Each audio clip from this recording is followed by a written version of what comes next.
Is it a little bit too early? I don't know, man.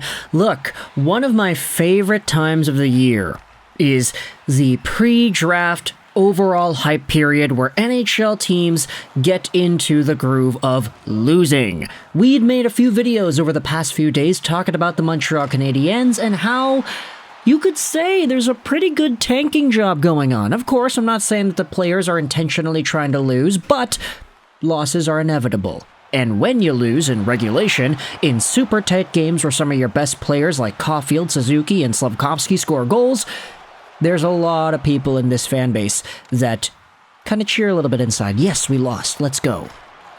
So, heading into the draft season with this sort of attitude, this is my favorite time of the year, where we start to look at the players in the 2024 NHL Entry Draft. We talk about whom it is the Canadiens will be interested in, and we get some inklings from insiders as to where their thoughts may go. Remember the conversation from 2 years ago? 2022, the Canadiens got the first overall pick. Who the hell are they going to take? Ryder Slafkovsky. Ryder Slafkovsky was a big, bad argument that everybody was talking about every few days. And inevitably, it went to the big Slovak in Slav. But today, what we're talking about is the Montreal Canadiens and whom they may be interested in based off of what Grant McCagg said on a recent episode of the Sick podcast. Now, I'll leave a link in the description if you want to go ahead and watch the actual clip, which Grant goes out there and indicates, oh, the Canadiens might do this, maybe they take a guy like that, whatever. But before we dive into that analysis, let's go over to tankathon.com and see where the Canadiens are right now. The Habs have the 7th best odds at the first overall spot. They have a 6.5% chance at winning that lottery, and because now we have 2 lotteries rather than 3, it actually makes the entire draft process a little bit easier because you're not moving teams down 3 entire spots. If teams below them end up winning lotteries, you're not going to get another Detroit Red Wings situation in 2020 where they were undisputably the last team, the worst team in the league, but then they dropped over to 4th overall because for some reason they had 3 lotteries. This is not going to happen anymore. The worst you could do is drop 2 spots. And for a Montreal Canadiens team, the odds of them dropping 2 spots are actually pretty low because all the teams underneath them, from Buffalo to Calgary to Minnesota, they all have very low odds at getting a top pick. And in fact, all the other teams beyond that, from Nashville to New Jersey to the playoff teams right now, they have no chance at getting the first overall pick. So realistically, there is a pretty good chance that the Montreal Canadiens stay in that, let's say, 5 to 8 range. Let's just be safe. Let's say the Canadiens have the potential to lose a little bit more. They have the potential to win a little bit more. Let's rough it out over there. And so, when it comes to prospects that may be available in this range, we do have ourselves the 2024 TSN Bob McKenzie list, and I'm only using Bob's list because it's usually the one that's the most accurate compared to all the other ones. Prospects in the 5 to 11 range include names like Caden Lindstrom, big dude playing out of the WHL, Ivan Demidov, a player whom we just made a Why I Want video about, so you can go ahead and check that out if you want to see it. Sam Dickinson is a producing offensive defenseman. Konsta Helenius is doing some really good things in the Finnish Liga. Zayne Parekh is a crazy point-scoring defenseman. And you have yourselves Berkly Catton, who has been lighting the WHL on fire too. There are a few extra names that you can go out there and talk about, but when it comes to who it is that Grant McCagg says is the guy the Montreal Canadiens may be interested in, the quote goes as follows. The Canadiens have a fair bit of offensive skill, and there's some coming, including a top 10 pick this year, which I'm sure they're going to use on a forward. Perhaps, Tij Iginla? What would you think of that? And this is a very interesting update because it pretty much gives us the first idea as to where the Canadiens can go with their draft pick. Grant McCagg is suggesting Tij Iginla to be the Canadiens' target. And this is an interesting name because, of course, we did just make the Why I Want video, so if you wanted to see a bigger extended look as to what he's about, then hey, we talked about it on YouTube. His entire scouting report is over there. But the interesting thing about Iginla, of course, is the fact that he is a gosh darn Iginla. His dad is one of the best NHL players of all time. And he's a guy who has outscored top prospects in the WHL in the past, like Kirby Dach, who was 3rd overall in the draft when he was eligible, and Braden Point, who is one of the best NHL players today.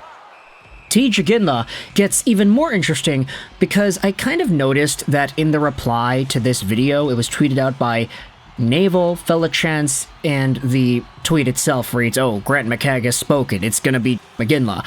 There are a lot of Canadiens fans that are saying they would be happy with this. There are a lot of others, though, that are disagreeing. It's interesting because the perspective that is brought up by Naval in the reply actually is one of the more popular ones. Mike Lemieux replies saying, "I'd be more than happy," but then Naval says this, "Iginla won't be a bad pick for any team that chooses him, but if we were in a position to pick one of Demidov, Lindstrom, or Catton, I'd be disappointed, from what I've seen up to this point." And in fact, there are a lot of people going out there and saying that this may be a pick that's swinging a little bit low. Who really knows? A reply asks, is bro good or bad? And the Habitant goes out there and says he's not bad, but he's not good enough for what we need. And when it comes to that Twitter account, the Habitant, I mean, they're one of the more popular ones. They've got 4,000 followers on Twitter. They actually made an individual post about this Tij Iginla idea. Here it is from the other day.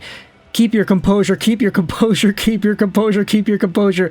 And then the replies go out there and expand a little bit more. This is what happens when Culture and Montembeault don't want us to have a top 3 pick. But I'm still glad it's at least not Helenius or Brandsegg-Nygård. It's just sad because they think that Lindstrom or Demidov won't be available, and this is exactly what's going to happen.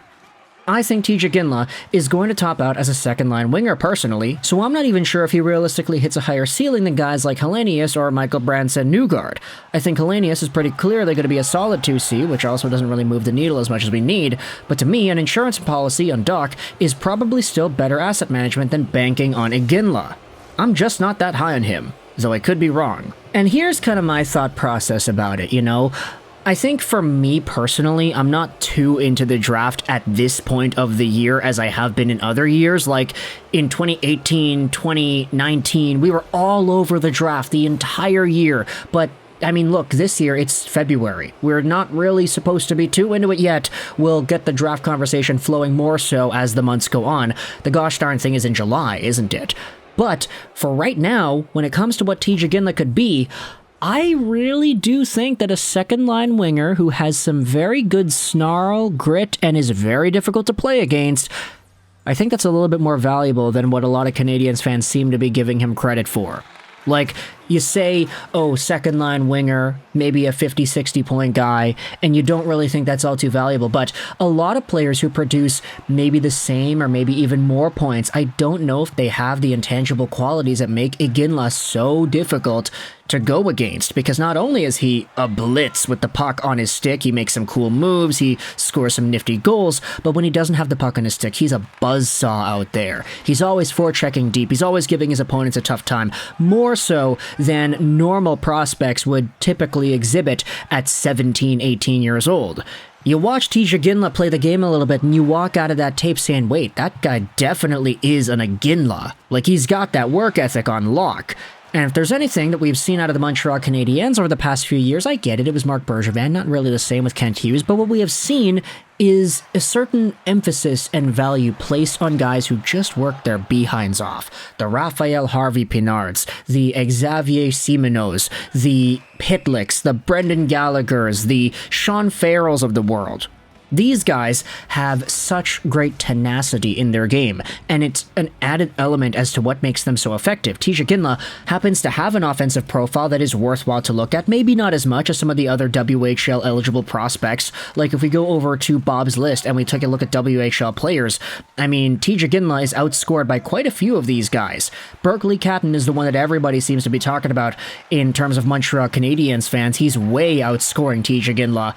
But there are some things that you could say make either or the more valuable prospect. It just boils down to what you value more. So if you're a Montreal Canadiens fan, what are your thoughts on the idea of this early conversation on Montreal's target being revealed?